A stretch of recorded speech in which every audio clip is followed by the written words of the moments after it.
That's right. Welcome in, welcome back, folks, to a Marcus Freeman gets his first win. But I also have a feeling this season's going to have me residing in a loony bin edition of the Always Irish Show. Voice isn't quite as strong as it should be. It did a lot of talking all day yesterday, so please forgive me. Folks, Notre Dame football is just like your last Tinder relationship. It's complicated, okay? It's complicated. There's a lot to discuss, but I do know this. It's a lot more fun to talk about any and everything after a win. What you need to do better. Why are we not better than and we thought we were going to be a certain level? It doesn't look like we are. Why? All of that. It's a lot easier to work on after a win. Remember this, folks. I say it all the time. There is no substitute for winning. There, in no regard of life, no part of life, there's no substitute for winning. It is the ultimate palate cleanser. Had to have it. Must have had it. Got it. You had to have this win, and you got it. That has to be the number one takeaway from the day. Even though the discussion we're going to get in is a complicated, multifaceted, multi-layered discussion that we're going to have all year. Put on your thinking caps. Some of this is going to get tricky, folks. There's a lot going on this year, and it's going to be challenging to keep tabs of it all and have the right perspective of it all. It's a struggle. It's a struggle right now. There's a lot going on, and it's all weird. You know what else is weird? Bowling Green beat Marshall. I don't like it. It doesn't make me feel good, all right? College football, folks. This got off on a sidetrack already. I didn't even do this yet. Hit subscribe on YouTube. Give the video a thumbs up. Helps in the search algorithm. Notifications on. You'll be alerted every time I want to record something. Twitter, search bar, Always Irish, or at Always Irish Inc. Emails, alwaysirishnd@gmail.com. Audio only, anywhere you want me. You can get me. 312-900-8815. Call in line Monday morning, 9 o'clock. What do you make of all this? We got the win, but the gameplay itself was full of sin. I don't know what else to say. How Catholic of a rhyme is that? We won. There are just parts that weren't that fun. There I go again. All right. These things just come to me, folks. All right. So first things first, it was wonderful being back in town and on campus. It's a soul cleanser for me. After the first 2 weeks we've had, I needed it. Being on the grounds at Notre Dame centers me. It just kind of like, I don't know how to describe it. It's just kind of like this recentering that happens there. There's just this feeling of like things are going to be okay. It's just always good to be there and connect with the place, whether there's football going on or not. That's number one.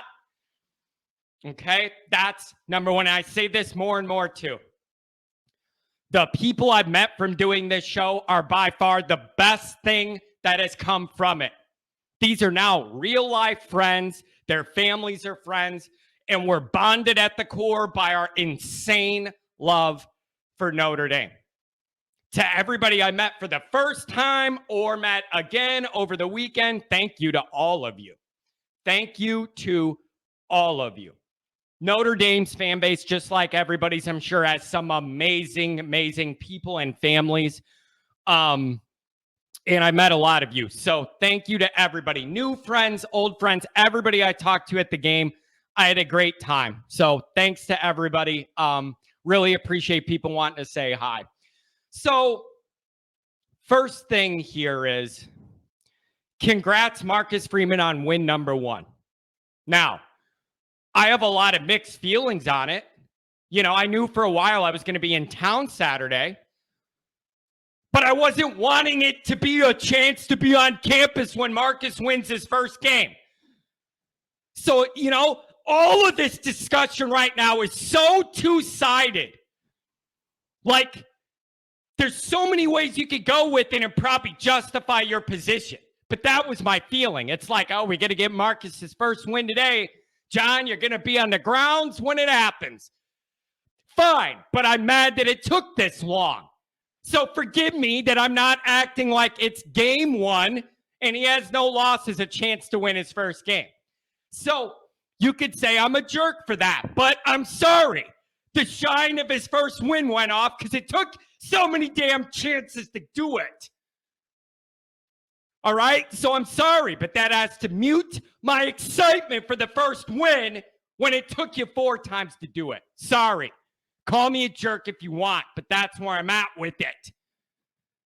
He's got a lot working against him right now, folks, that he's trying to navigate. Some of it's his fault. Some of it's his staff's fault. Some of it's bad injury luck at the most important position in sports where you can least afford it for the development of your program. This year, be damned. It was important for Buckner to play all year for what's coming the next couple years, too. That's the biggest frustration with that Buckner deal is. It isn't just that he's not there to help you win games now. It's that the whole development of everything's pushed back another year. That's the worst part. So he's just got a lot on him. Some of it's nobody's fault. Some of it's the old staff's fault. Some of it's the new staff's fault. Some of it's a tougher schedule this year. Like some of it's just players not executing. You name it. It's just been tough for Marcus. It's been tough. He's had a lot thrown at him that it's been challenging early. So it just looks like he's paying his dues and is learning the hard way. Nothing comes easy. Nothing comes easy. Look at how many times we thought we wrapped that game up yesterday, and it still ended with everybody on the edge of their seat, sweating their asses off for a Hail Mary to save the game against Cal. Congratulations, Marcus, on the first win. Should never, ever be that hard against Cal at home. Both can be true at the same time. I'm happy for the guy. You got the first win. I also want to know, why is it so hard to do? Why is it so hard to do? Why am I in a position where we're on the edge of our seat to hang on to beat Cal? Something's wrong. Something's wrong. All right? So, it's just frustrating. There's 2 tracks at the exact same time. The one we're on in reality and the one that we should be on. And I'm struggling to marry them and or figure out why they're getting divorced. It's driving me crazy the whole drive home. I drove by myself. I didn't even have anybody else in the car. I could just think. And it's just driving me nuts. It's driving me crazy. All of it. It's just tough. So it's just wild how much is going on right now and the storylines and everything with Notre Dame football depends right now on what lens you want to look at it from.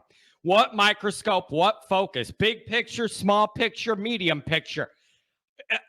It's up to you because there's meat on every bone right now, no matter where you fall on how you feel about where we're at 3 weeks in. You know, it just depends on your mindset, where you're coming from on this stuff. Here's one thing you got to be glad about. You know, all the questions and instability the first couple of weeks, the team fought today for themselves, for Notre Dame, for Marcus, for Drew Pine, and for us. And they won. So that's job number 1 in football. They absolutely had to have it, and they got it. And also, and that is to be applauded, but also it shouldn't be this hard. It shouldn't. I'm happy they won and didn't lose again. Also, it still looks way harder than it should be for a team like Notre Dame with the talent we have to be decent at football. That's where I'm at. It's frustrating. You have a bunch of different emotions all wrapped up together. But they got the win, and confidence is real. There's two things with this. One is, if anybody had a feeling of like, did Marcus already lose the locker room and nobody wants to play for him and everything, those guys, they're not good right now, but they came out to at least try to win the game and play for themselves and for Notre Dame. So they're not good. Forget that. But they did enough to win this game, fought hard. That's a big deal. There were people being like, where's the fight for Marcus? These players wanted him hired. Where's that fight? You saw that fight. They're just not good at football. But you saw the fight. They're just not good. They're not good. But they fought. Okay. So that's a big deal that those guys still have that fight in them. Nobody's bailing or anything. Put some of those worries out. Those guys care. That's important. And it gives me comfort that I saw it and felt it. All right. Second, confidence is real. I said there's no substitute for winning. You're going to have a better week in practice after a win. You just are. You got a little bounce in your step, a little pep in your step. You're feeling yourself a little bit. The week after you win a game, I expect them to be able to get more done this week, a better vibe coming off a win. People are more open to criticism, open to working on things and getting better a lot more after a win than a loss. So confidence is real. You got to win. That should help have a good week. Next, credit to Drew freaking Pine. A few weeks ago, he was running Ohio State's plays, playing C.J. Stroud on the scout team. Now he's our starter. He was not perfect. He is extremely limited in a lot of physical areas, but the guy fought for his teammates and Notre Dame and did enough to find a way to win and stop the bleeding. That is absolutely all I can ask of Drew Pine. That is all I can ask of Drew Pine. Drew Pine is never going to be Lawrence or Stroud or running around like Cam Newton. That's never going to be him. It's never going to be him. All right? He was thrust in a very difficult situation with the weight of all of Notre Dame Nation hanging on his shoulders. It was not pretty, and he did enough to find a way to win. Now, here's where this gets tough. Congratulations to Pine. I am absolutely thrilled for him that he came in there and got this done when we all needed it most.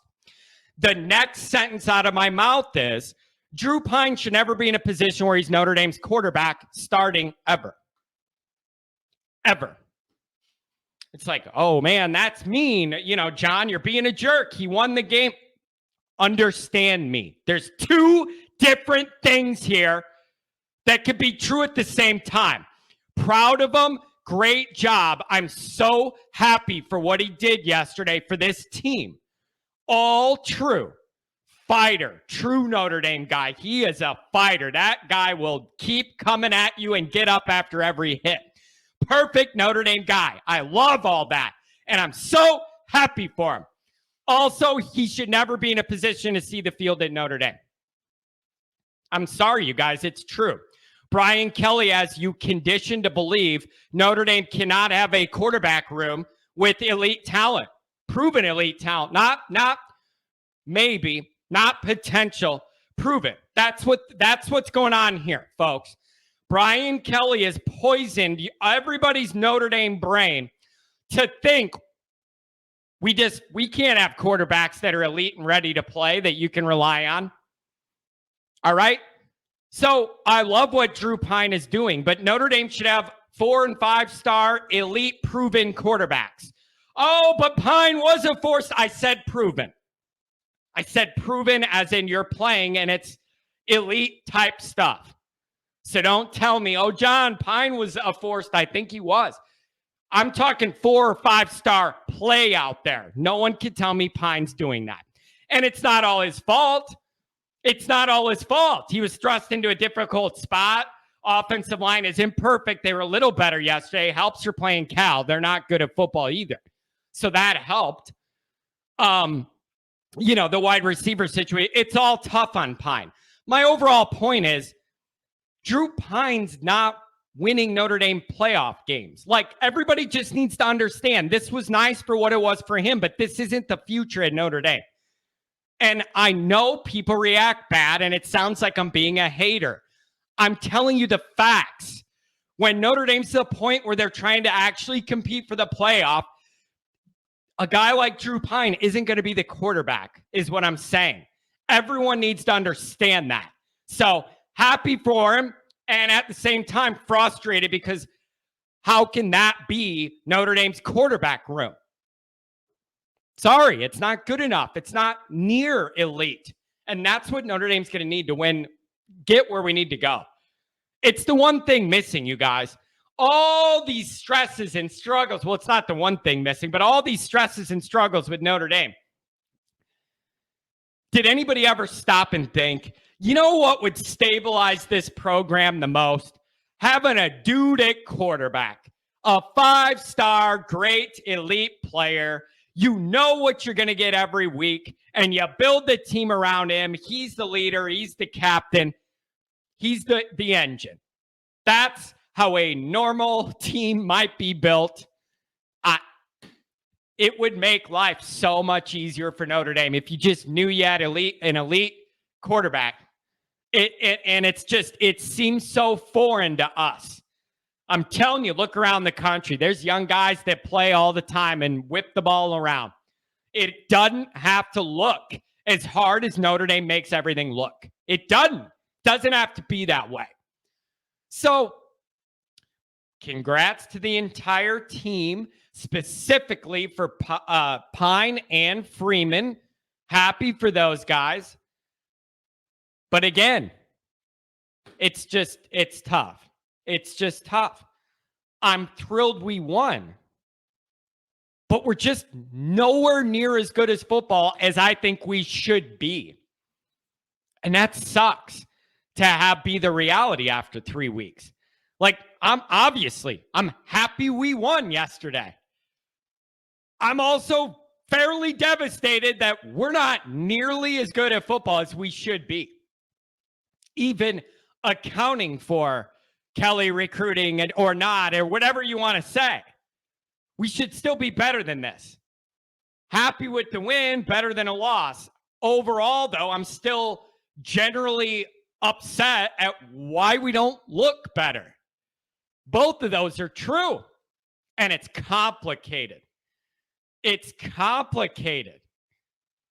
So, you guys, we're just not going to be that good this year. It's not going to happen. We're just not. Everybody knows that now, right? Ohio State, its own thing. Then maybe the second game's a hangover from that. And then maybe like the third game's, let's see where we're at.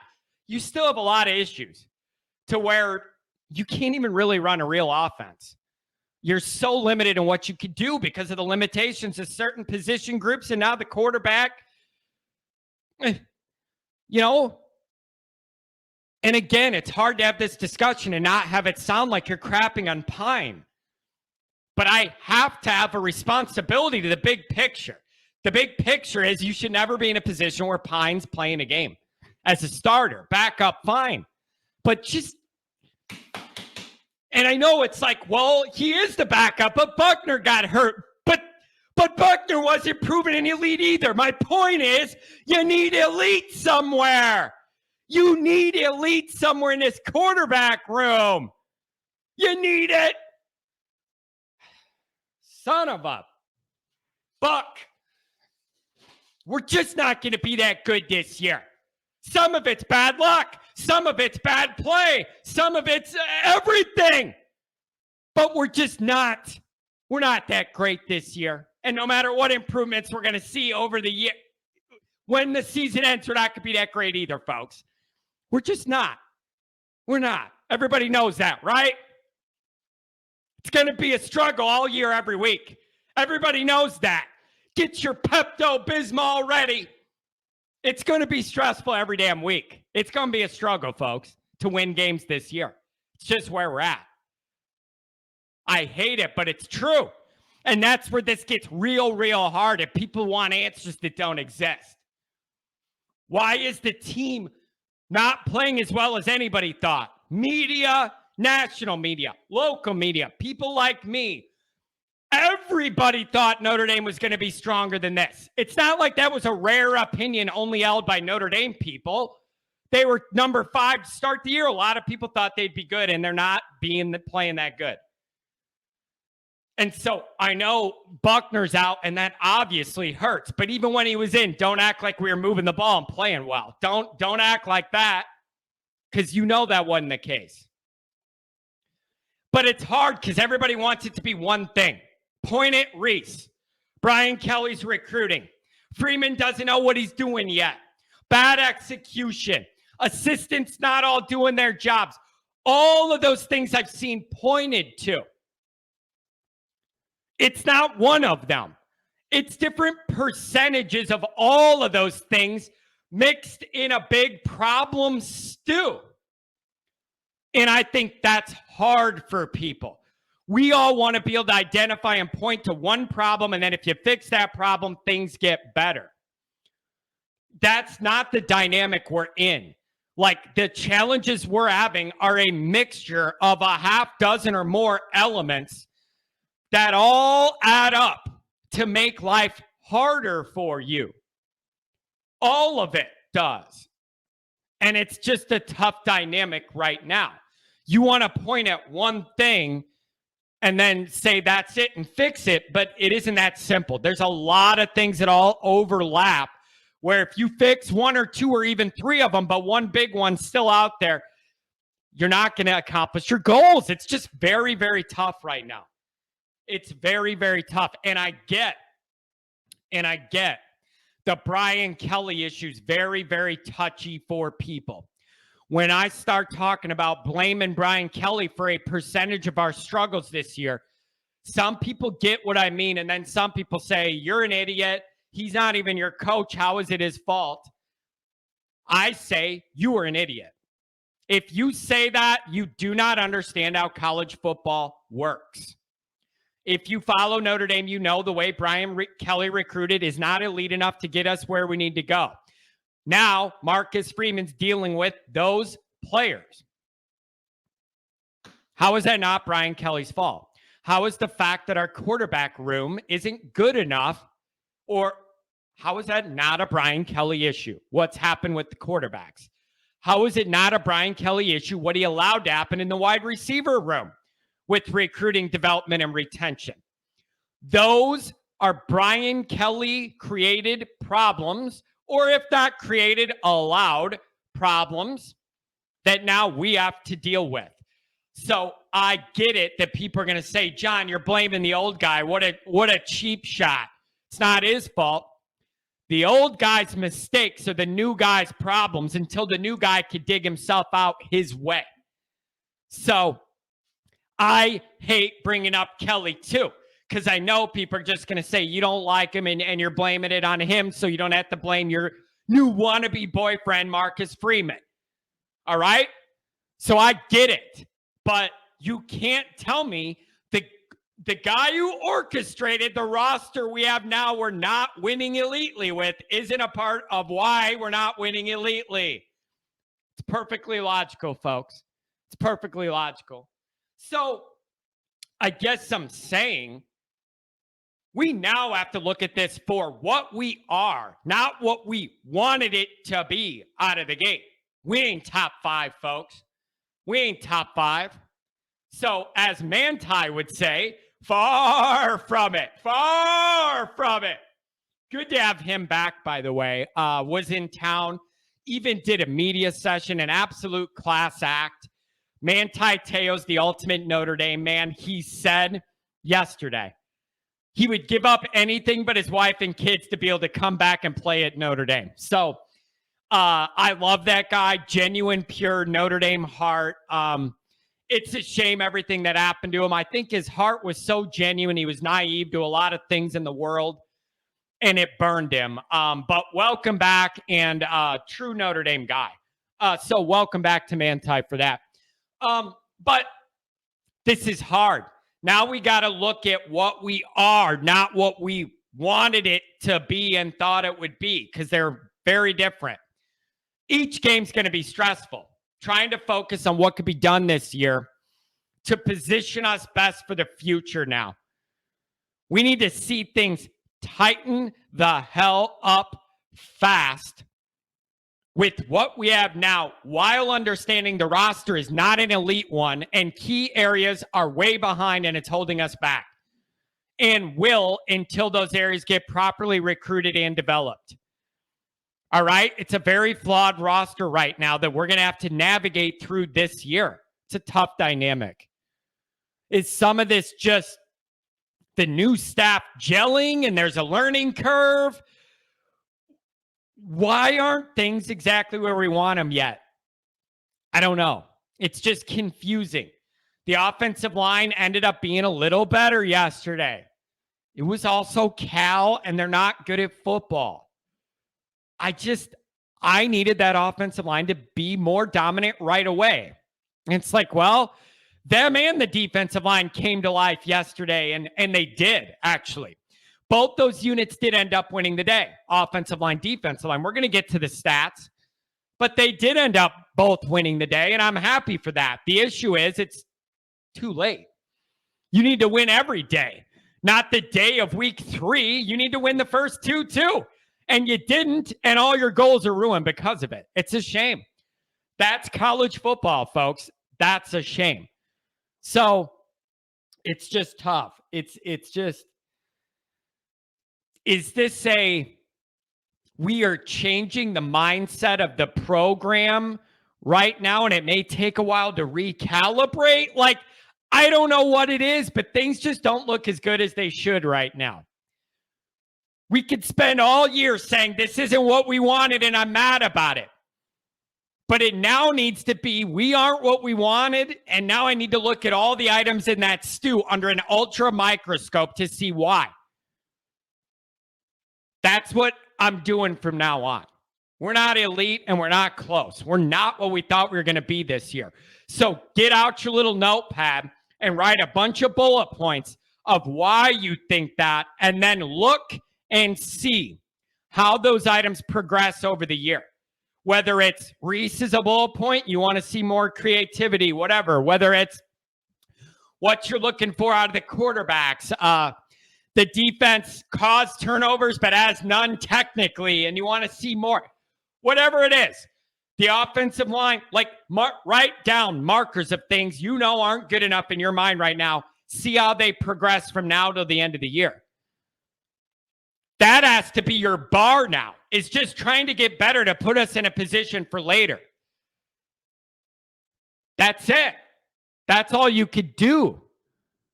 So it's just, I need to deal now with what we are and why with my energy, rather than just being mad we're not what we were. Does that make sense? That's a struggle, though. I'm grasping with why we are where we are. We're just not close for a lot of reasons. We're not close. So it's going to be a struggle every week, and you're going to have these dual tracks. Glad we beat Cal. Miserable that it was that hard. And so it's just going to be a tough one, folks. And I just think we need to change the scope we're looking through things. I've given up on trying to compete and looking elite this year. That ain't happening. So now my focus has changed into all the areas we're short, looking for them to get better. And if they don't by the end of the year, you have a bigger body of work to ask some tough questions to a lot of important people. Important people. So that being said, let's get into some of the actual gameplay.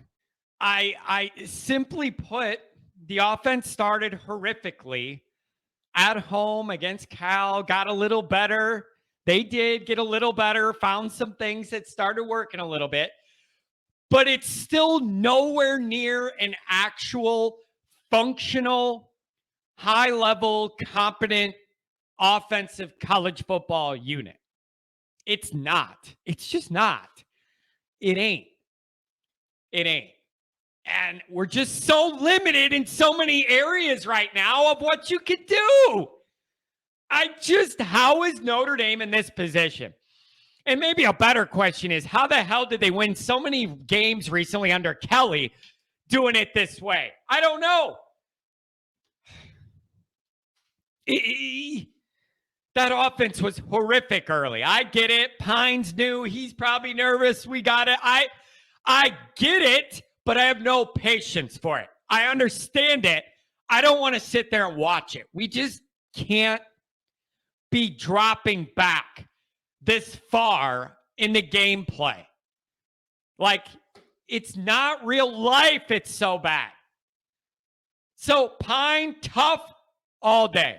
Tough all day. Hung in there. The point is, there should be a 5-star guy there. That's elite and prove. Nobody's going to tell me otherwise. There's a lot of teams all over the country that have good quarterbacks. Why can't we have one? Good and proven. Why can't we have one? I don't know. 17 for 23, 150, 2 touchdowns, no interceptions. He did have the fumble snap. I think there was a miscommunication or emotion, some confusion there. But he did all he could, and he fought, and he made the couple plays he absolutely had to make to win the game. That is a guy people want to succeed. But still, like, we all want Drew Pine to succeed. We all do. But still, no first downs versus Cal at home it's not real life. That's how bad that is. It's not real life. It's made up. It can't be real life. It can't be that bad in real life. I refuse to accept it. Multiple false starts at home against Cal. Couple of them back to back, I think. Like, you started a game going 3 and out 3 times, no first downs in the first quarter. That's not real life. That's not competent football. It's not. It's hard to watch. So I don't know. Pine was nervous and tight early. I can understand that. Eventually, we did run the ball a little bit. I will say this. Pine started 3 for 8 passing. He did end up finishing the day completing his last 14 out of 15. Good job there. But like, that first quarter can't happen to Notre Dame ever. Ever. Maybe if you're playing Georgia, but against Cal, when that's your first quarter, it just shows you how far you are from real life competency. Real life competency. Okay? The rush game's still miles and miles from where I want it to be. But I guess 147 somewhere to start with and build on. Against Cal, I still say 147. You need to double that. Like, give me a break. But I guess I need to realize where we're at, not where I think we should be, and switch my mind. But again, it can't be real life. It's just not where we're at. This offense isn't real life, folks.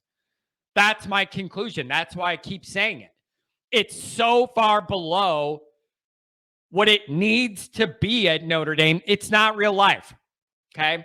So it should all be better, but it isn't. Why isn't it? Is all the media wrong, thinking Notre Dame was going to be decent this year, me included? How could it be that we're all dead wrong? I don't know. Also, in the run game, Chris Tyree, 17 carries. Way better attempt. I think he had 5 receptions as well, including a touchdown. That is a way better usage of Chris Tyree. 17 carries, 5 passes, and a touchdown. Way better use of him. Why did it take week 3 to do this, and then we lost 2 games in the meantime? Why? I want an answer. I want an answer. Why?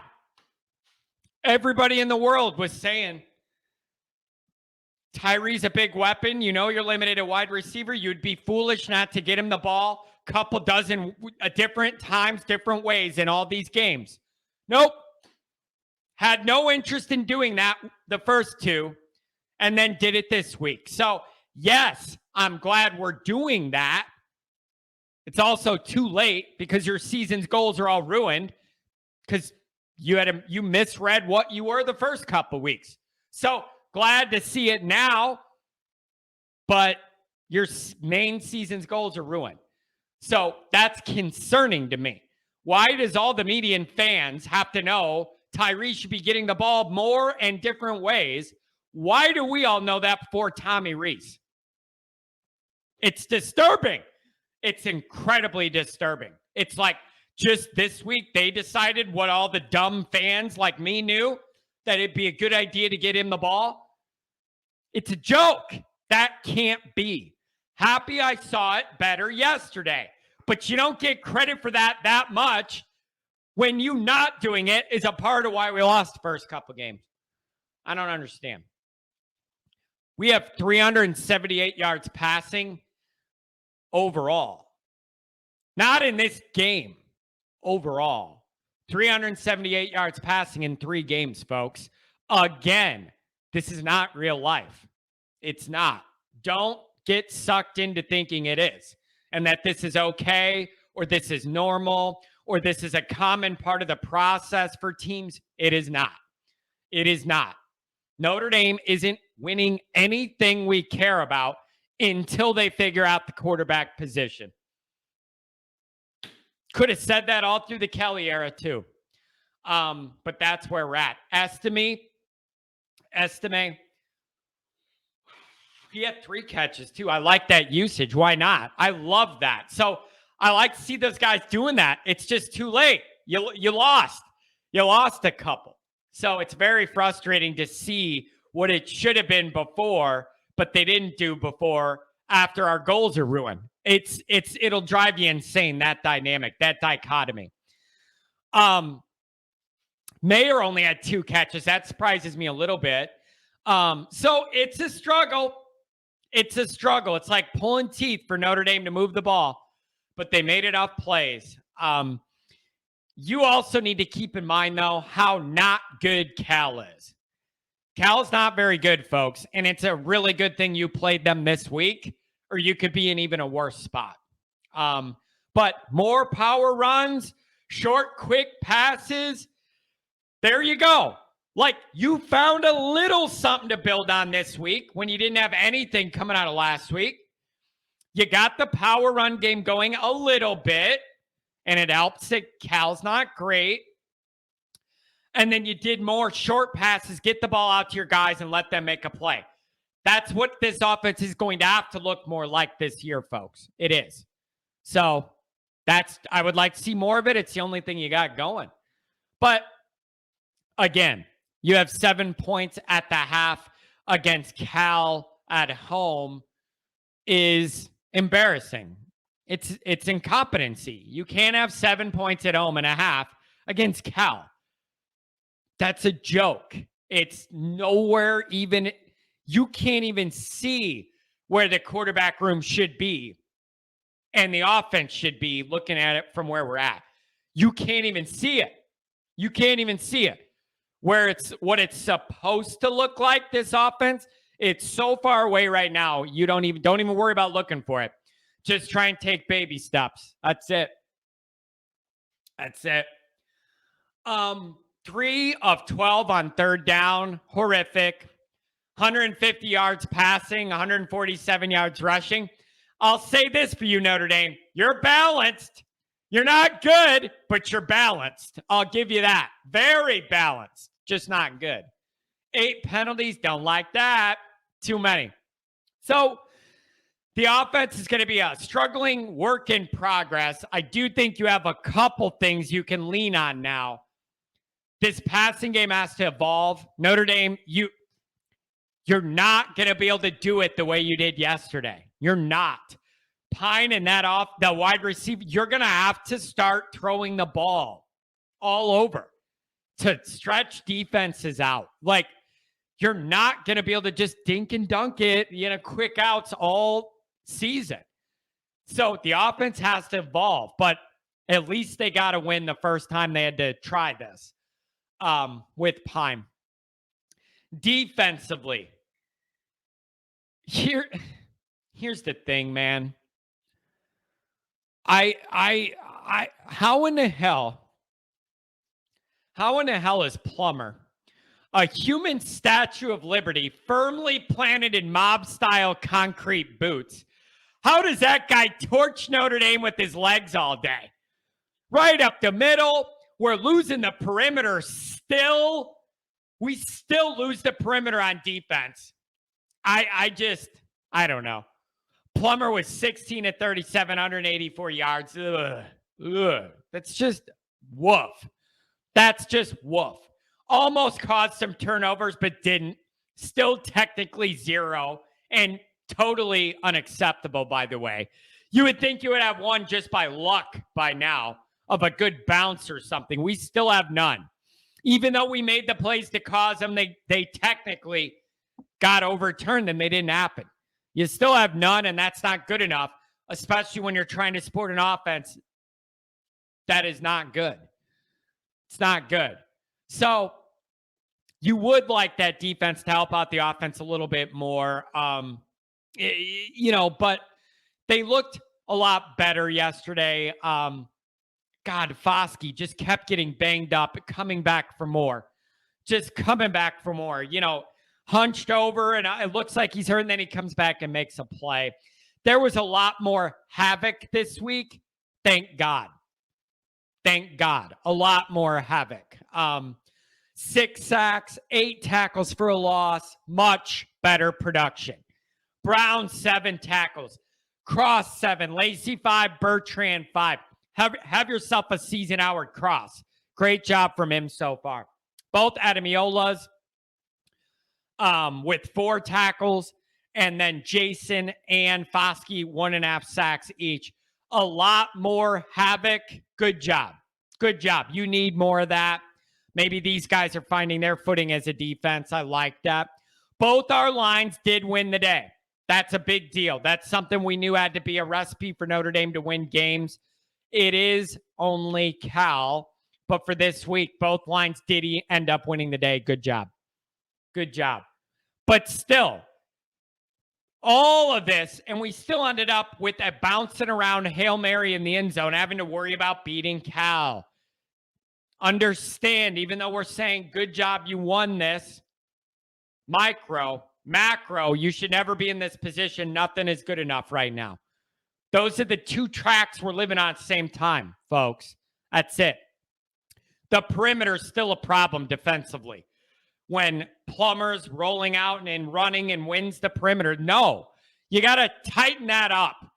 Tighten it up. If Plummer's winning it on you, North Carolina's going to this week too. Tighten it up. Right? So the offense being so limited, this defense really does need to pick it up to support them. The defense is closer to being where we need it to be than the offense.